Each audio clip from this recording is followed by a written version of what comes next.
ವಾಣಿಜ್ಯ ನಗರ ಹುಬ್ಬಳ್ಳಿಯ ಹೃದಯ ಭಾಗವಾಗಿರುವ ಹಳೆಯ ಕೋರ್ಟ್ ಪಕ್ಕಕ್ಕೆ ಇರುವ ಶ್ರೀ ಸಾಯಿ ಮಂದಿರ ದೇವಸ್ಥಾನದ ಆಡಳಿತ ಮಂಡಳಿಯ ಭ್ರಷ್ಟಾಚಾರದ ಕುರಿತು ಜಿಲ್ಲಾಧಿಕಾರಿಗಳ ಆದೇಶದ ಮೇರೆಗೆ ತನಿಖೆ ನಡೆಯುತ್ತಿದ್ದರೂ ಭಕ್ತಾದಿಗಳಿಂದ ದೇಣಿಗೆ ಸಂಗ್ರಹಿಸಿ ಹಾಗೂ ವೃದ್ಧಾಶ್ರಮದ ಹೆಸರಿನಿಂದ ಲಕ್ಷ ರೂಪಾಯಿಗಳ ಲೂಟಿ ಹಾಗೂ ಕ್ರೀಡಾ ಸ್ಪರ್ಧೆ ಎಂಬ ಹೆಸರಿನಿಂದ ದುಡ್ಡನ್ನು ಲೂಟಿ ಮಾಡುತ್ತಿರುವ ಸಾಯಿ ಮಂದಿರದ ಆಡಳಿತ ಮಂಡಳಿ ವಿರುದ್ಧ ಶ್ರೀರಾಮಸೇನೆಯ ಮುಖ್ಯಸ್ಥ ಪ್ರಮೋದ್ ಮುತಾಲಿಕ್ ಅವರು ಹರಿಹಾದರು.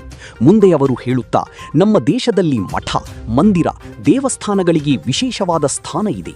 ಹಾಗಾಗಿ ಭಕ್ತಾದಿಗಳ ಹಾಗೂ ಸಾರ್ವಜನಿಕರ ಭಕ್ತಿ ಭಾವನೆಗೆ ದ್ರೋಹ ಬಗೆಯುತ್ತಿದ್ದಾರೆ. ತನಿಖೆ ಮುಗಿಯುವವರೆಗೂ ಈ ರೀತಿ ದುಡ್ಡನ್ನು ವಸೂಲಿ ಮಾಡುವುದು ತಪ್ಪು ಎಂದು ಪ್ರಮೋದ್ ಮುತಾಲಿಕ್ ಅವರು ಆಕ್ರೋಶ ವ್ಯಕ್ತಪಡಿಸಿದರು.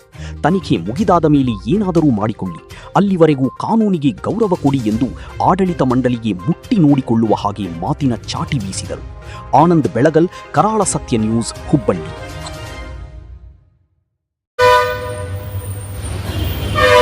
ನಮ್ಮ ದೇಶದಲ್ಲಿ ಹಿಂದೂ ಧರ್ಮದಲ್ಲಿ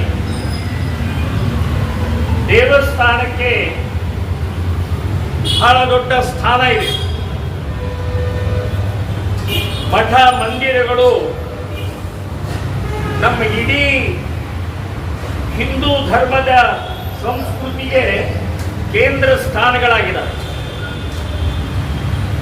ಸೊ ಅಂಥ ಒಂದು ಶ್ರೇಷ್ಠ ಮಂದಿರಗಳನ್ನು ವಿದೇಶದವರು, ಮೊಘಲರು, ಗಜನಿ, ಗೋರಿ ಇವರೆಲ್ಲ ಬಂದು ದಾಳಿ ಮಾಡಿ ದೇವಸ್ಥಾನಗಳ ಮೇಲೆ ದಾಳಿ ಮಾಡಿದರು. ಕಾರಣ ಏನು ಅಂತಂದ್ರೆ,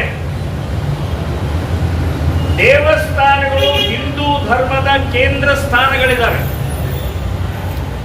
ದೇವಸ್ಥಾನಗಳನ್ನು ಹಾಳು ಮಾಡಿದರೆ ಹಿಂದೂ ಧರ್ಮದ ಮೇಲೆ ಆಘಾತ ಮಾಡಿದಾಗತ್ತೆ. ಸೊ ಅಂಥ ದೊಡ್ಡ ದಾಳಿಗಳು ಲಕ್ಷಾಂತರ ಅಲ್ಲ, ಕೋಟ್ಯಾಂತರ ದೇವಸ್ಥಾನಗಳನ್ನ ಕಳೆದ ಸಾವಿರಾರು ವರ್ಷದ ಈ ದಾಳಿಯಲ್ಲಿ ಒಡೆದು ಹಾಕಿದ್ದಾರೆ. ಇದು ಇತಿಹಾಸದಲ್ಲಿ ದಾಖಲೆಗಳಿದ್ದಾವೆ. ಆದರೂ ಕೂಡ ಸ್ವಾತಂತ್ರ್ಯ ಬಂದ ನಂತರ ಮತ್ತೆ ನಮ್ಮ ದೇವಸ್ಥಾನಗಳು ಪುನರುತ್ಥಾನ ಆಗಿದೆ.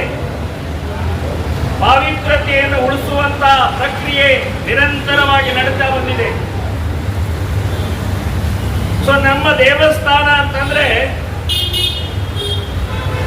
4 ಗೋಡೆಯ ಕಟ್ಟಡ ಅಲ್ಲ, ಕಲ್ಲಿನ ಕಟ್ಟಡ ಅಲ್ಲ. ಇದು ಒಂದು ಶ್ರೇಷ್ಠ ಭಾವನೆಗಳ, ಭಕ್ತಿಗಳ, ಆಸ್ಥೆಗಳ ಪವಿತ್ರ ಪುಣ್ಯ ಸ್ಥಾನ ಇದು.